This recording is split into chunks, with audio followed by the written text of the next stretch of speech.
Hey, everybody, this is Brett Ingram, and this is the optYOUmize podcast, the show that helps entrepreneurs build their dream business and dream life. Today, we're talking with Danny Lehr, co founder of multi-million dollar lifestyle brand Caffeine and Kilos, speaker, entrepreneur, author, and former competitive athlete. He's obsessed with helping people accomplish their biggest dreams 1 hour at a time.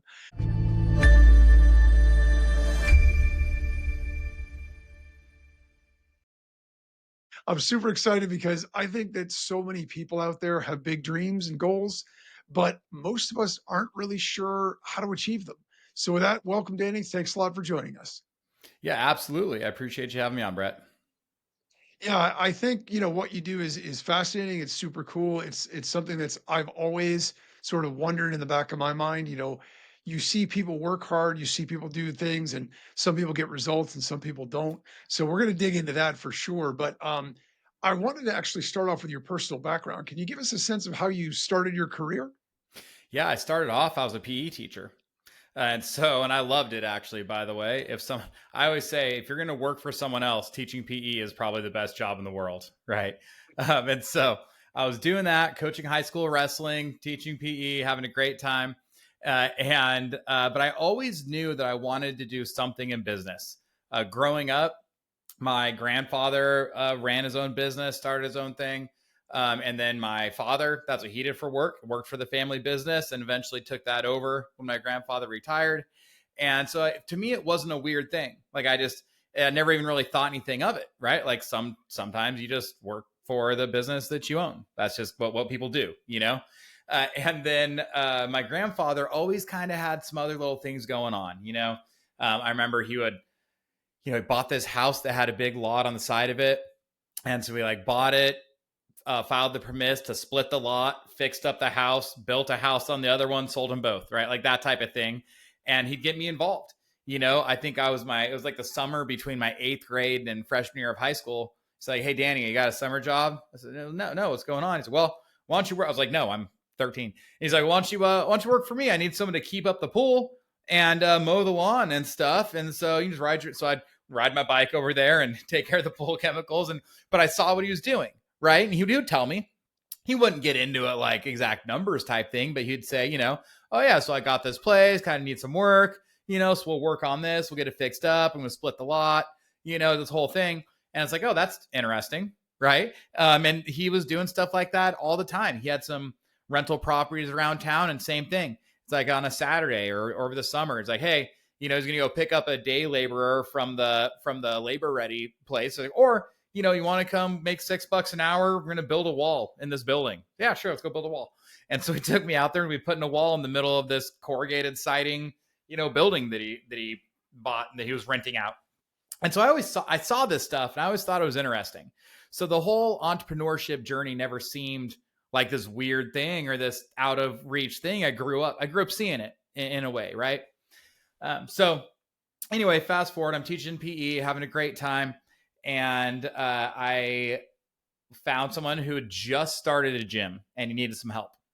And so he said, his business partner helped with some money, but wasn't really doing anything. He needed some help. And basically I could buy out his partner for super cheap, very affordable to get in there. And I didn't really see any risk. I thought, well, this seems like a no-brainer. And so I joined up with him, partnered up with him, started doing that. Was having a really good time doing that. And then through that, met a bunch of people doing some stuff. Caffeine and Kilos started, and our first calendar year, we did over $1 million. And it was just very clear, like something had to give, right? I had a newborn baby at home. And now all of a sudden, 2 businesses and I'm still teaching. And so, that's okay for a while, like working from 5 a.m. until 10 o'clock at night. That's all right for a little bit, but that's not sustainable, right? That's not good for anybody. So something had to give, and I quit teaching and just went all in on business. Around that time, I decided that I should probably figure out what I'm doing. And so I hired a business coach, went to a few of his conferences and conventions, and started really kind of diving in on the self-improvement, self-help, learning how to run a business, learning how to be a leader. Although the leadership was always interesting, I had a lot of experience coaching sports and doing that type of stuff. I felt like that's something that it's been a strong aspect of for a long time, but obviously learning more, getting better, all that. How does that apply to business and everything? Um, Somewhere in the middle of all this, I started competing in the sport of Olympic weightlifting at a national level. Um, Start on this team that had guys that were current national champions. They're off competing at world championships. Our coach was widely regarded as the best weightlifting coach in the country, if not in the world. Um, and so, through all these experiences, through competing in weightlifting at a high level and growing this business, I basically spent 10 years traveling around the country, meeting these and spending a lot of time with these ultra high achievers. So, making friends with people who have, one guy sold his business for $1.6 billion. I'm friends with a couple Olympians. Morgan King, she competed in the 2016 Olympics. And then actually one of my teammates, good friend of mine, Wes Kitts, he competed in 2020 in Tokyo, and then again just last year in Paris. And so you see these things, and I got to spend time with a couple of weeks. I lived in a house with the guy that was an Olympic gold medalist in 2012. And so you start realizing these people who are these ultra high achievers. A couple more examples. I mean, it's all the way from starting from nothing, and then his businesses do 200 million annually, to also just a friend of mine who, it was my favorite barista, and she quit her job and opened a coffee cart. And so it's all over the place. But you start realizing all these successful people that they do the same things, and they think the same way, and they make decisions kind of the same way. And I start, you put these pieces together, and you realize, these NFL players, right? Because out at California Strength, these guys go there for combine prep, and then they get drafted, and then they'd come back during off season. So you got guys catching touchdowns in the Super Bowl, and they're working out right next to you. And it's like, not only is this just a normal guy, just any dude, like he's impressed by some of the stuff you're doing, right? And just they're normal people. They're just like anybody else. They just make decisions a little different. They just say things a little different. They think a little different. And it's not anything crazy. And so it's like, you can put these together. And I mean, that's what I did basically in Win Your Next Hour, is I just took these lessons from spending so much time around these ultra high achievers. And it's not some theory. Like, I made a blueprint. Like, you can follow this step by step along the way. At the end of every chapter is like, stop and do this part now. Right. And you just follow the step by step to accomplish whatever it is you want to do. If it's lose 40 pounds or hike the Appalachian Trail, maybe you want to start a side business. Maybe you want to quit your job and start something totally different, whatever it is. You can do it just by following these simple steps that, I've seen time and time again, from the highest achievers imaginable to, the guy down the street who decided that, he wanted to lose 15 pounds and get his blood pressure under control. I mean, yeah, that's remarkable. What a great journey, and great life experiences too. It's interesting because for you, sort of the entrepreneurship thing was in your DNA. For me, when I was starting, I was the only person that really I knew, or that I was related to, that ever started a business. Sure. I had lemonade stands and mowed lawns in the neighborhood and paper routes and all that stuff young. Yeah. And then, but I always believed I was at some point going to own my own business and do things sort of for myself. And it was weird because my family wasn't really like that. So I didn't have sort of that blueprint to follow. And for better and worse, right? You get to sort of blaze your own trail, but you also bang your head against the wall a few more times than you probably prefer to do. But it is what it is. But then amazing that you got an opportunity to be around all those people. I think one of the things that you touched on is so palpable, because the idea that when you're next to somebody, I had the opportunity years ago to go to a really exclusive event in New York. There's a foundation called the Robin Hood Foundation, and they raise lots of money for inner city causes and things. It's all New York based, but it's star-studded celebrities, and Right. it's $5,000 a plate. Like, we weren't going to go to it, but it just so happened that I had a connection, and they had an open table that a company had paid for. They dropped 60K on the table, and they couldn't go, so they're like, just give the seats to whoever you want. So we got an opportunity to go. And what fascinated me about it was when you're in that environment and everybody's there, the fact that Phil Simms is standing right next to you drinking, a Mai Tai or whatever, like it, no, nobody's starstruck or because everybody's in the same sort of arena and they all sort of feel, so you get to see how weird it is, but how normal it is at the same time. And I always found that to be a little bit surreal because there's all these people walking around and there are people that if you saw them out on the street, they'd be leery of, the public because you don't know if they're going to run up to you wanting an autograph or whatever else. You got to be in a disguise, and in that environment they were just themselves. And so I think for you having an opportunity to be around all these high performers, it had to be amazing to be able to do that. So I'm curious, I know you have a background in athletics as well. You did the weightlifting. I think, were you also a wrestler? Yes. Okay. So I'm curious what you think the parallels are between competitive athletics and business. Oh, well, I mean, I think there's a ton. The biggest one I think is that, man, let's see, how's the best way to say this? There's a lot of times in business where you maybe don't want to do something. Like, for example, I want to go to bed. I don't want to, I don't want to send this email. I don't want to draft this. Maybe what you're doing is boring or tedious, or maybe it's just a time consuming task.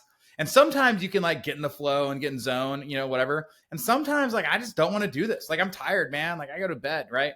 But you know that this is what it's going to take to be successful. Like, there's this thing, and if I do this, it will lead to success. If I don't do this, it's going to delay or ruin chances of success. And so you just learn that sometimes you just got to do stuff you don't want to do. Being successful in athletics is exactly that same path.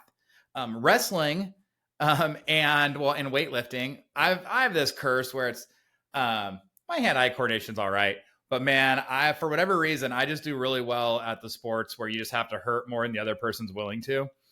And so wrestling and weightlifting, right? Weightlifting, it's like we would 9 training sessions a week, and all of them had heavy squats, and it was terrible.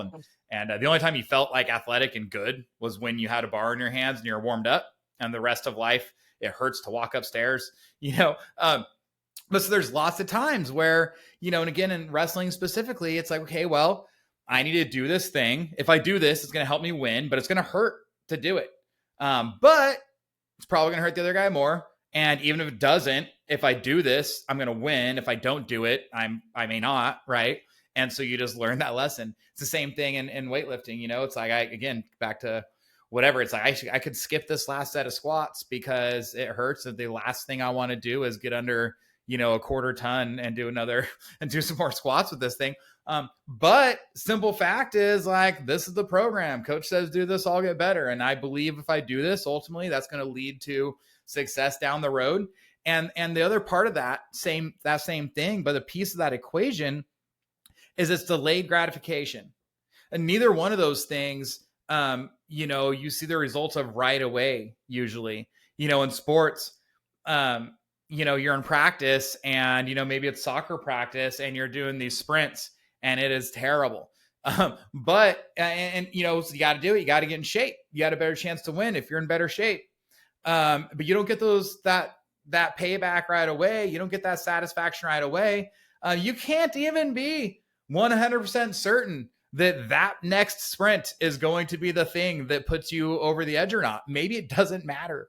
But what does matter is that you are doing the things that it takes to win, whether or not that one repetition makes a difference or not.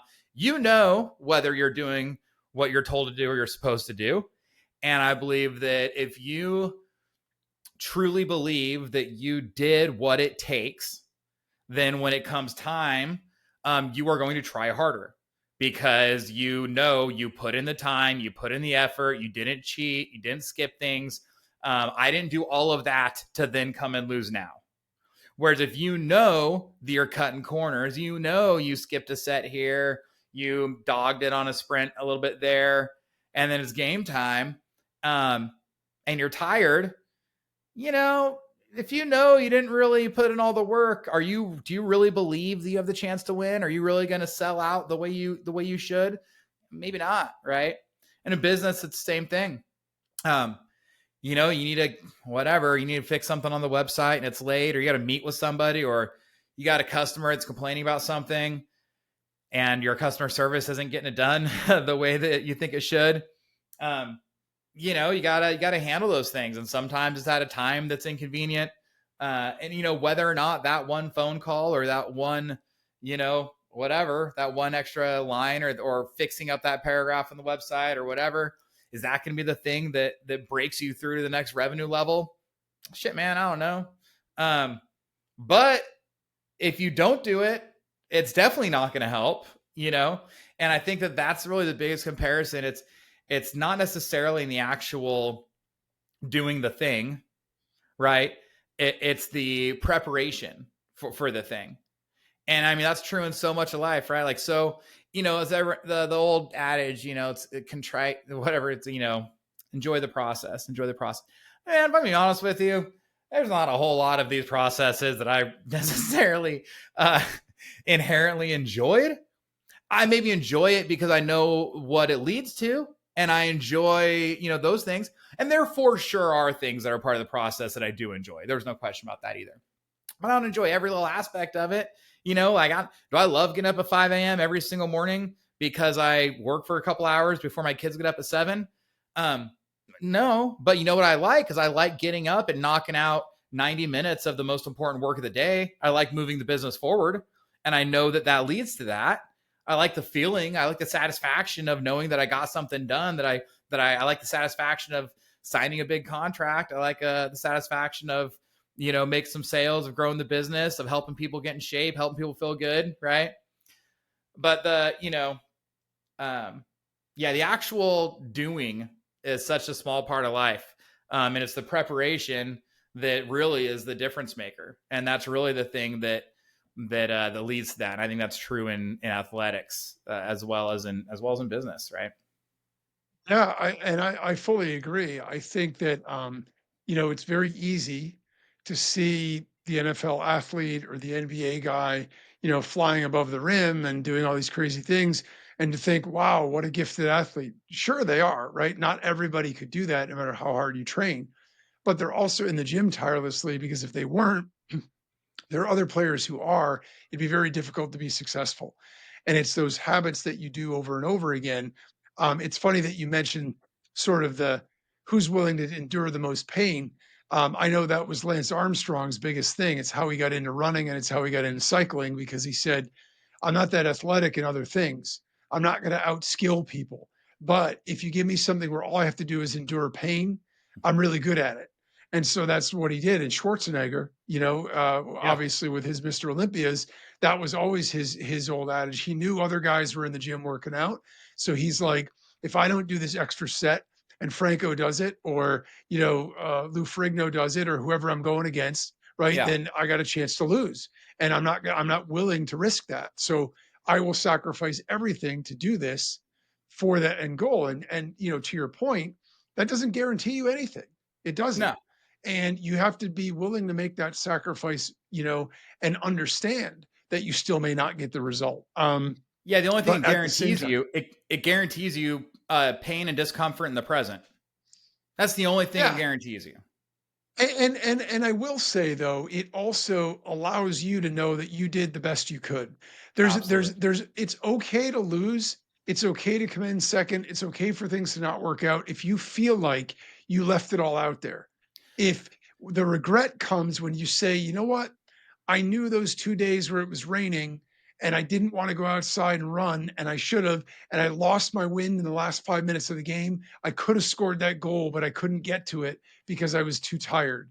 And that's where it comes back to bite you. And if you've Yeah. done all the work, it still may not work out, but at least you know you did what you could. There has to be some satisfaction in that, for sure. Oh, 100%. It's funny. I'm coaching my daughter's soccer team right now, right? Like these 12-year-olds.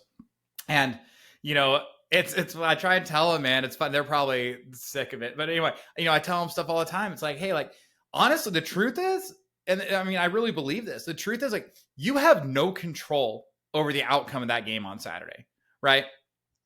Because you can try as hard as you can, but simple fact is, like, if the other team's just better, Sometimes that happens. And maybe they're not. Maybe you're better, but like whatever's going on, like, you know what I mean? Like just that day, maybe you wake up sick that day and you just don't have the push. Maybe, the girl who's like our best goalie isn't there in that game because these kids miss for different reasons, right? Like there's so many things that are out of your, you have no control over your opponent's ability or their fitness or anything. You have no control of your opponent, right? The only thing you really control is your effort, right? Your attitude and your preparation. That's it. That's all you got. That's all you got, right? And so you better make sure that you're prepared. You better make sure that you have the right attitude, that you're going to try all the way to the end. Like, I don't care. There's, 1 minute left and we're down by 3. It doesn't matter. Like, still got, right? You got to make sure, and you got to make sure that you're efforting. Like, you got to make sure that you're putting out. And like, that's it. That's all you can do, right? Those 3 things. Everything else is out of your control. And so in a perfect world, you don't let losses bother you. Now, that's also not reality. It's funny. We have a pretty good team. We're going to talk a little 12-year-old girl rec league soccer here. We got a pretty good team. We had a couple girls that play club or have before, and they're fantastic. It's great because then everyone on the team's a little bit better because they do the small things. They talk, they look for passes, they help direct other players. They do all these things on the field that are great. They got big kicks, big legs.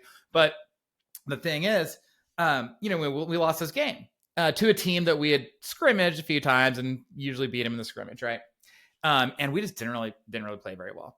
Well, that the rest of the day, I'm like, man, what is going on? So I made a list, right? I made a list of all the things, and you know what it started with? The list started with what did, as a coach, me and the other coach, as coaches, what could we have done differently and or better, right?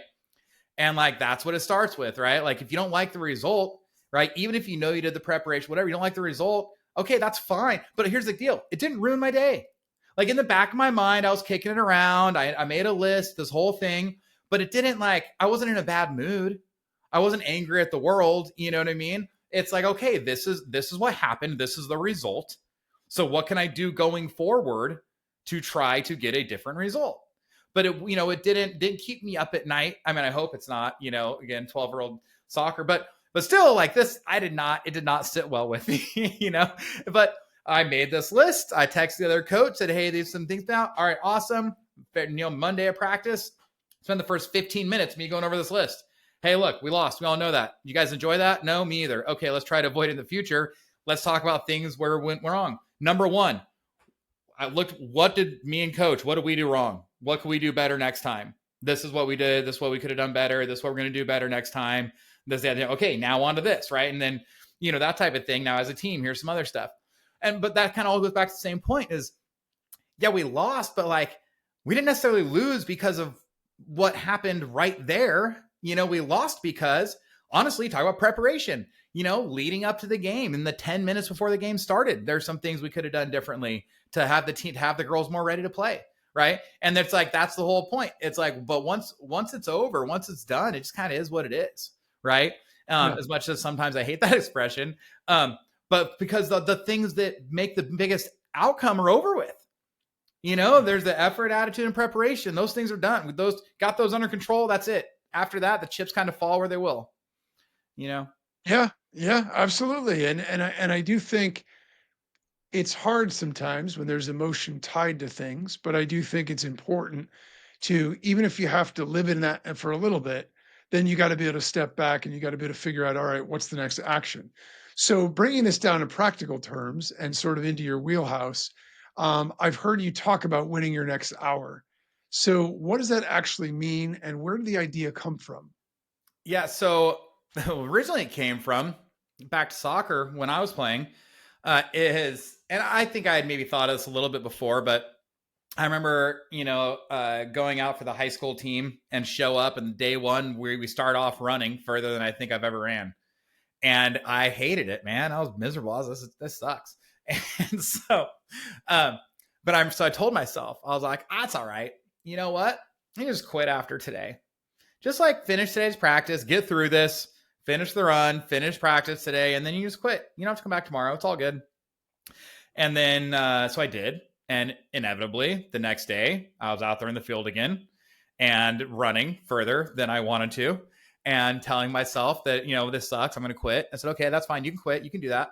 After today, just finish today. Just win this next hour. Just get through this. And then you can quit. You never have to come back again. And, so sometimes that's kind of what one thing that started that winner next hour. And then I've seen that over and over again. And talking about being good at sports that involve really two things. I mentioned the physical discomfort. The other thing is they tend to be technically very complex, right? Like that I enjoy, right? So like these really small, minute details make a big difference in technique. You just change one little technique and then everything changes, right? And so I've just noticed time and time again. So I'm visiting my friend Jeff, who lives up in Alaska, and he's an author, and he's taking me up on this mountain, and there's no trails or people anywhere, and I'm okay. I'm in California. I've spent a lot of time. My dad likes backpacking. Spent a lot of time out in the wilderness, out in Yosemite, out in the middle of nowhere. But this is a little different. You get up there and there's no trails. There's game trails, but you're looking around, you're like, man, there's fewer than 50 people are on this mountain every year. Right. And, this guy's pace, man, we're going up the mountain and it's raining because it rains every day in Southeast Alaska, like literally every day. And, I'm sweating so hard, like I'm soaked inside my rain gear, outside my rain gear, absolutely miserable. And he's just not slowing down. And I'm like, man, it's like, it's all right. It's all right. Just keep going. Just keep going now. Just, what, we could stop. He's going to stop. We could stop. Right when we get to the top of this hill, I'll tell him I need a break. Just get to the top of this hill, just kind of talking myself into just going a little bit longer, a little bit longer, a little bit longer. And that's really what the premise or the idea behind Win Your Next Hour, originally was and is just, right now, just if you think of how far you have to go, that can be discouraging, right? And so just stay in the present. What we're doing right now, just get through what we're doing right now. And then as part of that, it worked out quite nicely as I started putting together this blueprint of how to accomplish things you want to accomplish. It really turned into an acronym, which is WIN. And so the W stands for words, the I stands for investment, and the N stands for note your progress. And so that's really what the blueprint of Win Your Next Hour is based on, is that acronym. W is for words, I for invest, N for note your progress. And so that Win Your Next Hour is really two things. It's about that acronym WIN, and that is the blueprint that you can follow to accomplish whatever it is you're trying to accomplish. And then also it's that idea of stay in the present, do the thing that needs to be done now, and don't worry about in the future. Right now, just win this hour right now, because that's all we can control is what we're doing right now, right? So control what we're doing now. Worry about those three things I mentioned earlier, honestly, is the attitude, the effort, and the preparation, right? That's how you can win right now. And then let the future will take care of itself. And that's future Danny's problem, right? That's future Brett's problem, right? If I don't get through this, that doesn't even matter. There is no next hour if I don't get through this one, right? So focus on what you're doing now. Don't get discouraged by the giant mountain ahead of you. Just pay attention to these steps right now and what you can do right now. I love that, and I'll tell you the funny parallel story. So I had the privilege of hearing Dan Craig, from the goalie from the 1980 U.S. Olympic hockey team that won the gold and Yeah. beat the Russians, who they were never able to beat. It was totally miraculous. They had these amateur, skaters, and I mean, I don't know if you were an odds maker what the odds were on that game, but they had Yeah. just gotten crushed by them like 2 weeks earlier, and the Soviet team had already crushed the NHL All Stars like 7-2 earlier in the year as well. So I had an opportunity to hear him speak, and one of the things he said is, how I managed that game is it was too overwhelming to think about trying to shut out the Soviets for 60 minutes of hockey. There's Oh just no yeah. way to do that. They're so dominant. They hadn't lost in so long. He said, I broke the game into 5-minute segments. And he said, all I have to do is play this 5 minutes and not allow any goals in this 5 minutes. And so obviously he let up a couple of goals, but his performance was miraculous compared to where it was and what everybody expected. And that's exactly how he did it. He broke it down and he said, put it into manageable chunks and control one chunk at a time, the one that's right That's in it. front of me. When that 5 minutes is over, forget about that. Win, lose, or draw. If that went great, if I gave up a goal, it doesn't really matter. Now I'm on to this 5 minutes. For this next Yep. 5 minutes, I don't care what happened before. I don't care what's going to happen in the future. I'm not going to let them score in this 5 minutes. Yeah. And they ended up winning the game. And I think that that's a testament to what you're saying. I think it's super important um, to always sort of dial things back to what it is that we have control. Because the other thing that I find fascinating and very true with myself is I have ups and downs like anybody. And I have times where, like you said, I don't want to do that extra thing. I don't want to do that extra rep. I'm tired. I don't, but the point of it is when you do it, the other benefit of that is you always feel so good Oh because you yeah. know that it was hard to do, but you did it anyway. And that in and of itself builds up your own resilience. It builds up your self-esteem. It makes you feel better.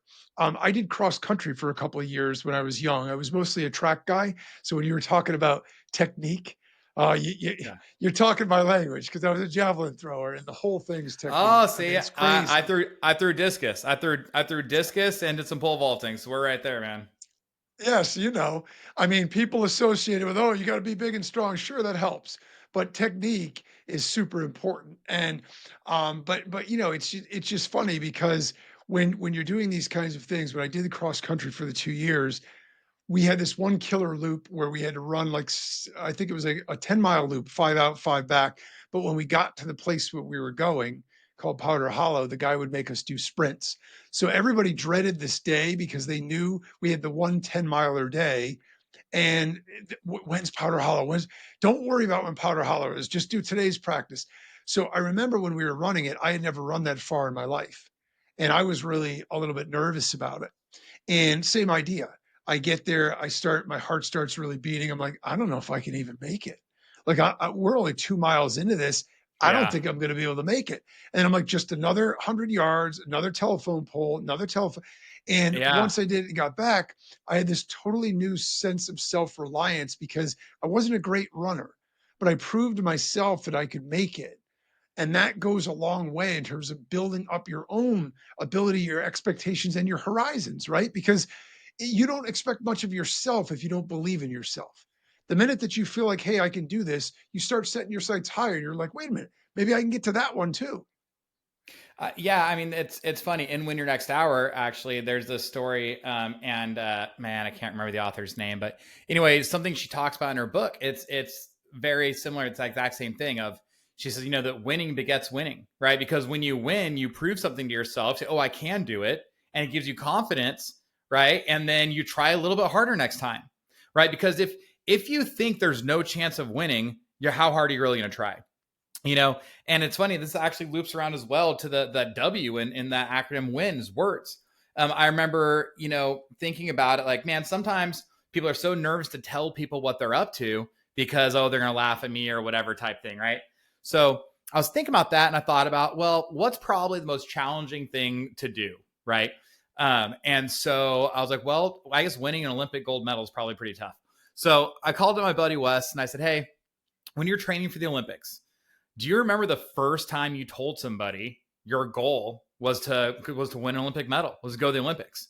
Like, was that scary? Like, that seems scary. You know what I mean? Like, tell him whatever. And he's like, oh, dude, it was terrifying. Right. He said, but pretty soon I realized if I can't even bring myself to say it out loud, how am I really going to believe it myself?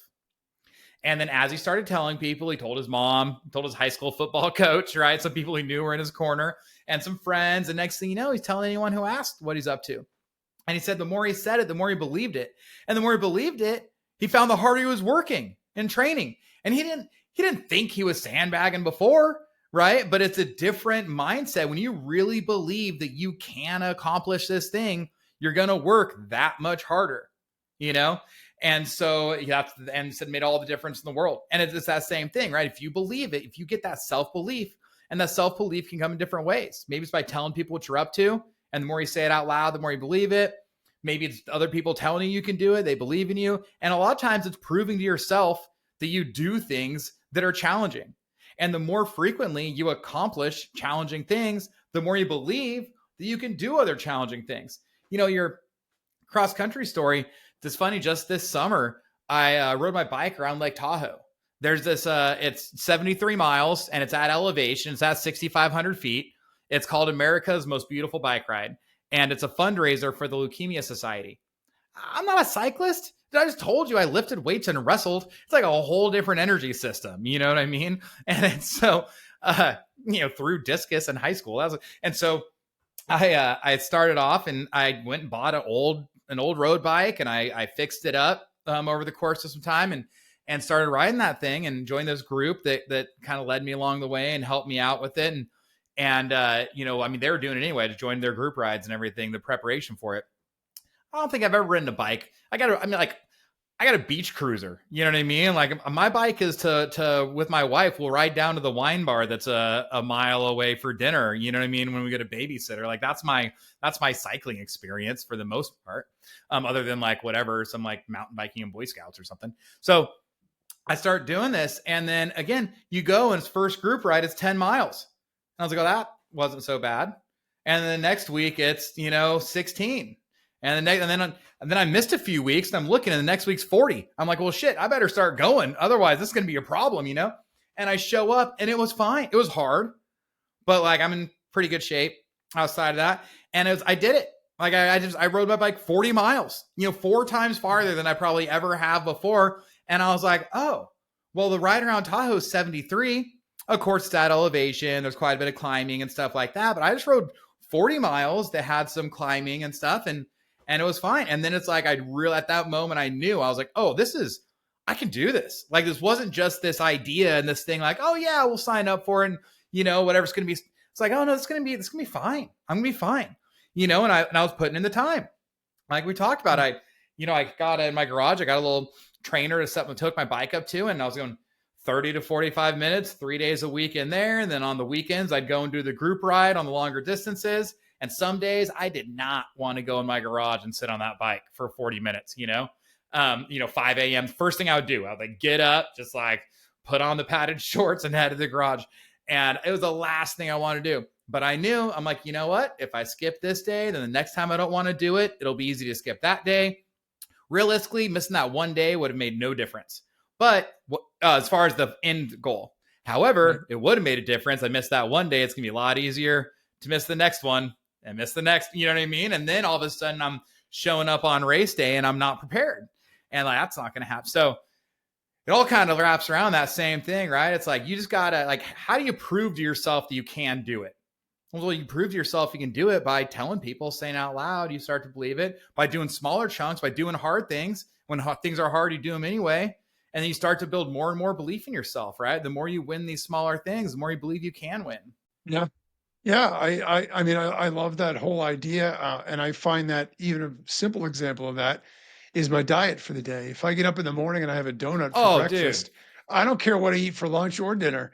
If I eat a healthy, if I have oatmeal and a banana, I'm like, well, I already ate well for breakfast. I'm going to have a salad or something else, healthy, grill some chicken for lunch because I don't want to, and the same thing at dinner. And it's funny, it carries over, and you let yourself cheat sometimes too, but it Yeah. does 100% frame the whole rest of the day for the way that Yeah. works. And I get why people are into the morning habits things, because nothing better than getting up in the morning, getting something done before most people have started their day. When you start doing that, you feel superpowered. You feel like you Yeah. could do anything because you're already ahead of everybody before you've even started. And so I think that's awesome.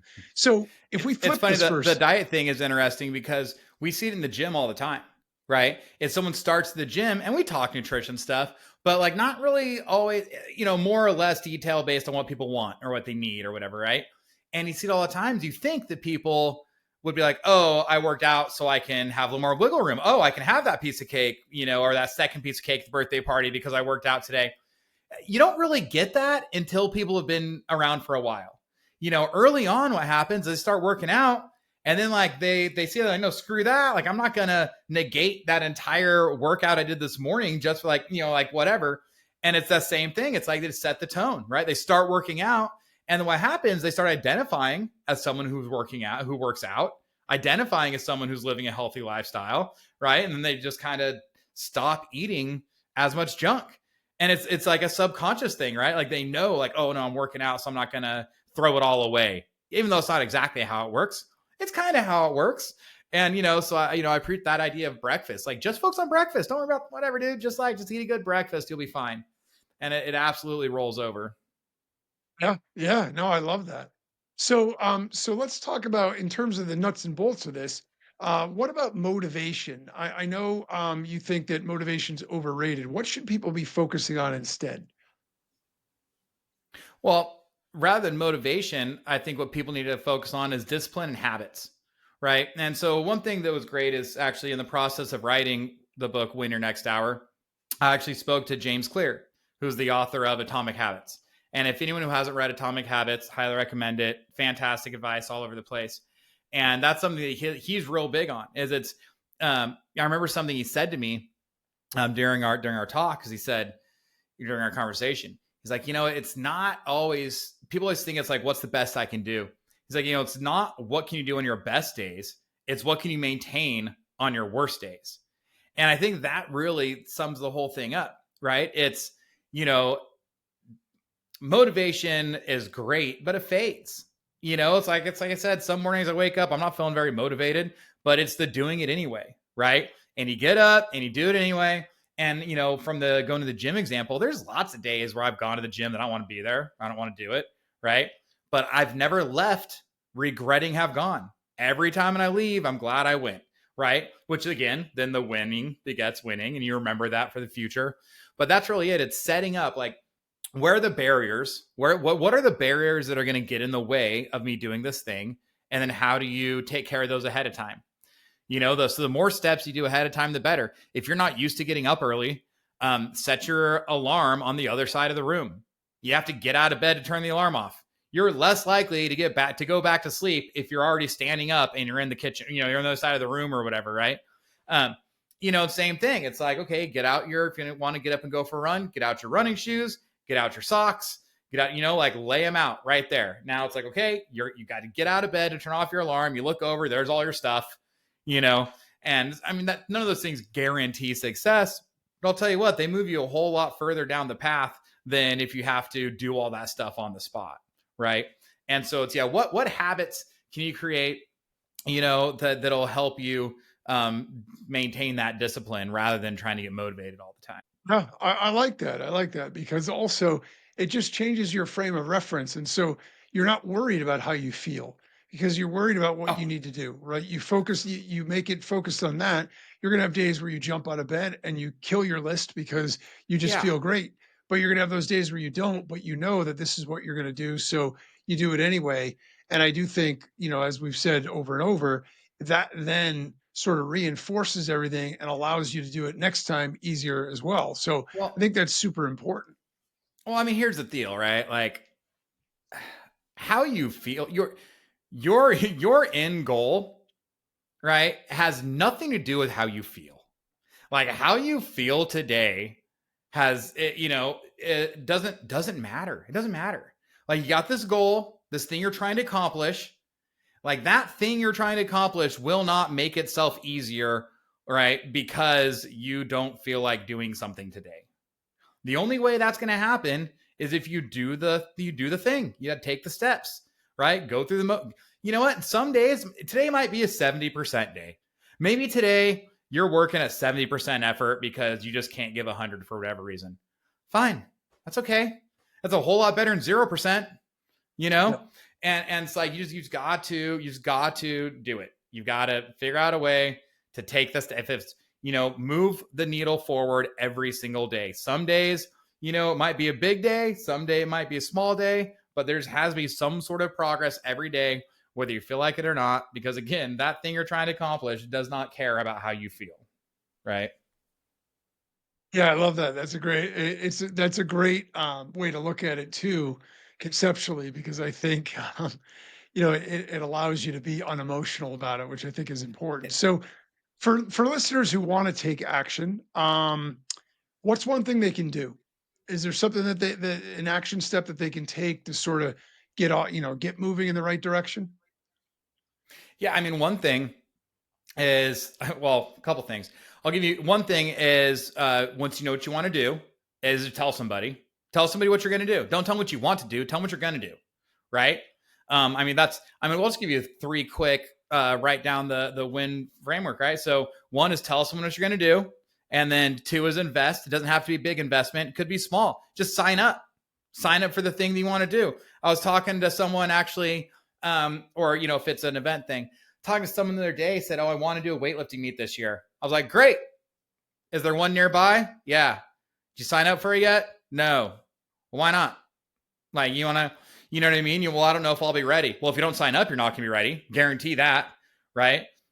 And so it's like, sign up for the thing, tell someone that you signed up for it and you're going to do it. And then note your progress. Right. Look at how far you've gone every day. Right. Write down a task that you're going to do to accomplish it. And then look back. Oh, yep. Got that done. Right. Instead of looking at how far you have to go, look at how far you've gone and the things you do. Right. And it's just about winning that day at a time, winning that hour at a time. And so, yeah, you want to do something, you want to accomplish something, get some skin in the game and start telling people. Those are the best ways. I mean, there's other things you can do. A big thing is people. Like find a group, find someone who's done it before. Now, to be clear, you should sign up for the thing first, right? You should get some skin in the game first. But maybe your skin in the game is finding a group, right? Like you want to, again, compete in a weightlifting meet, sign up for the meet and then find a local coach or if you train on your own, find a team, find a coach, find somebody, and that's how you can invest too. Start paying a coach, right? Or there's a community, right? You're going to do this bike ride around Tahoe. Okay, well, where's a local cycling club that also is going to be doing it, that's going to be training for it, right? Go start hanging out with them.